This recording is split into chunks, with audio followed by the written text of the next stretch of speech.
안녕 얘들아.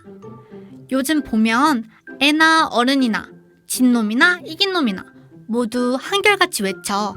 정의는 승리한다고. 정의가 대체 뭐길래? 오늘은 정의에 대해 알아보려고.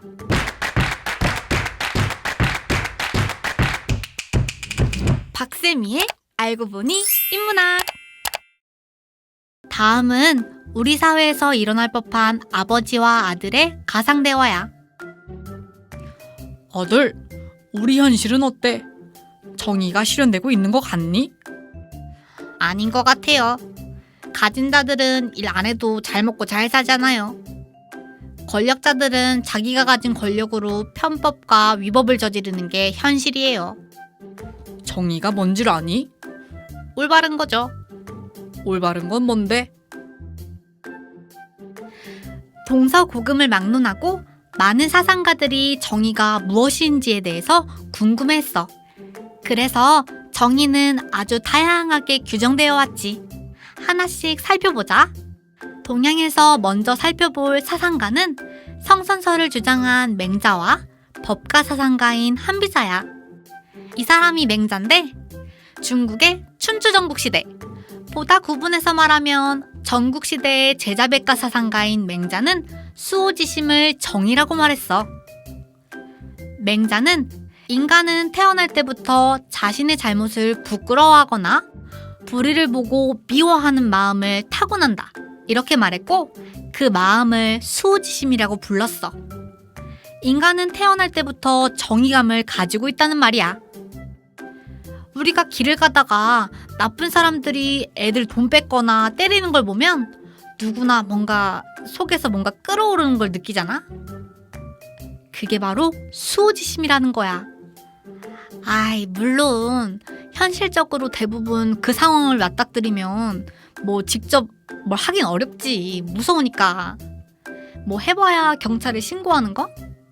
하지만 그 끌어올랐던 마음만큼은 타고난 수호지심인 거야. 그리고 한비자는 진나라의 시왕이 천하통일을 할 수 있게 했던 법가의 사상가야. 이 사람이 한비자야.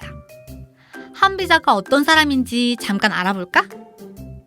한비자는 원래 진나라 사람이 아니야. 그는 한나라 명문 귀족의 후예로 본명은 한비였어.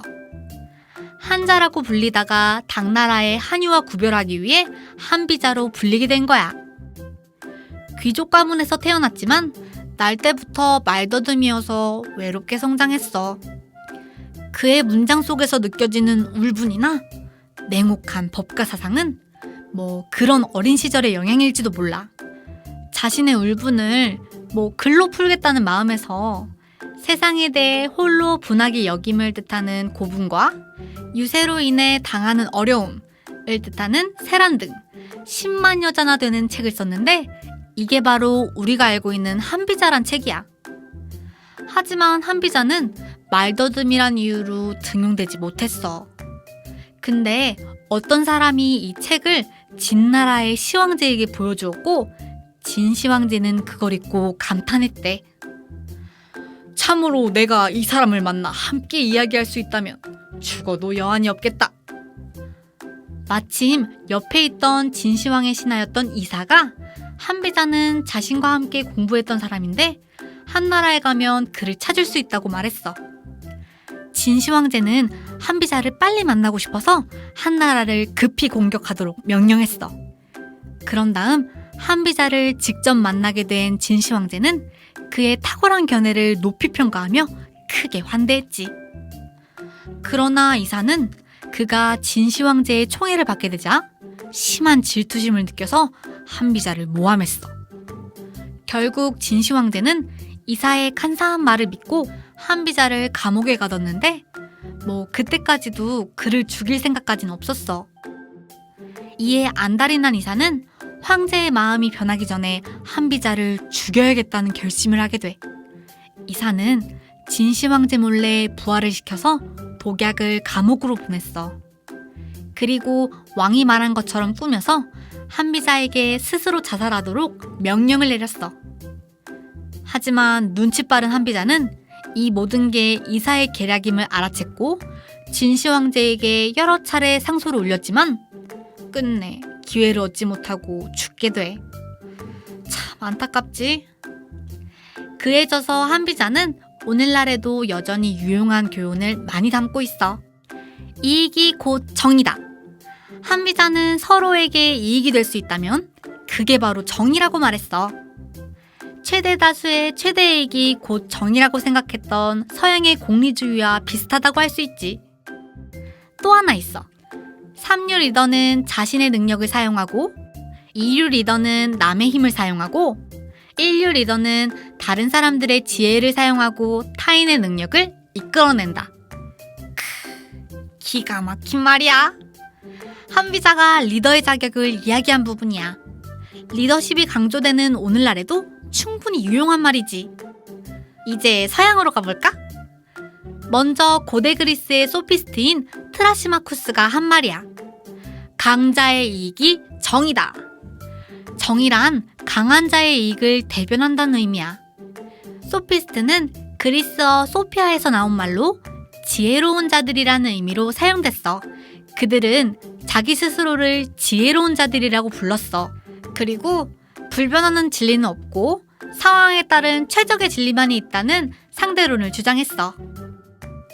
그래서 그런 그들을 소크라테스는 너 자신을 알라, 즉 절대적이고 보편적인 진리를 모르는 너의 무지를 자각하라 라는 말로 꾸짖었어.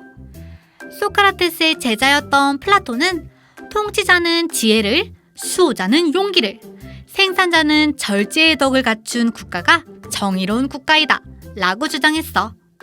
다음은 그에 져서 국가에 나오는 내용이야. 정의는 국가를 구성하고 있는 각 계급이 각자 자신이 맡은 바를 제대로 해내고 서로 갈등도 일으키지 않고 조화를 이루는 사회 전체에 속한 덕을 말한다.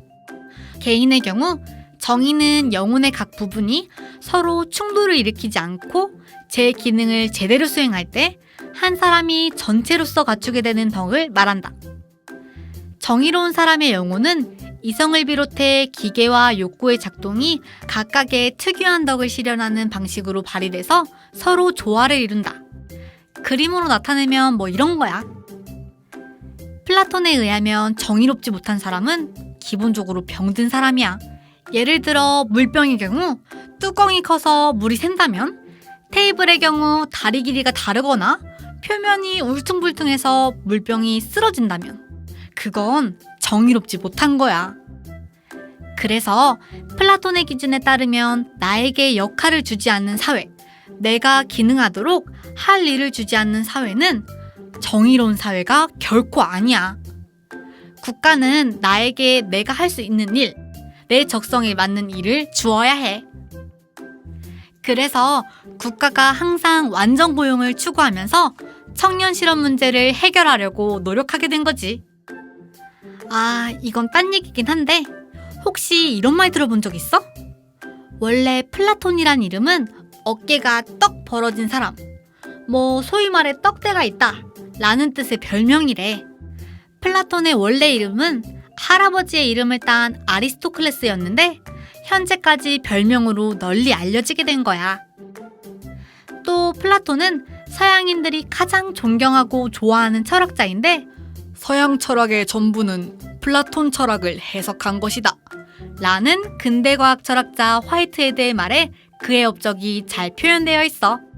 이제까지 맹자, 한비자, 트라시마쿠스, 플라톤이 주장했던 정의를 각각 알아봤어. 물론 그 외에도 수많은 사상가들이 정의를 얘기했지만 어휴, 그거 다 다루려면 오늘 밤새도 모자랄걸? 안 돼. 그거 안 돼. 그럼 안녕!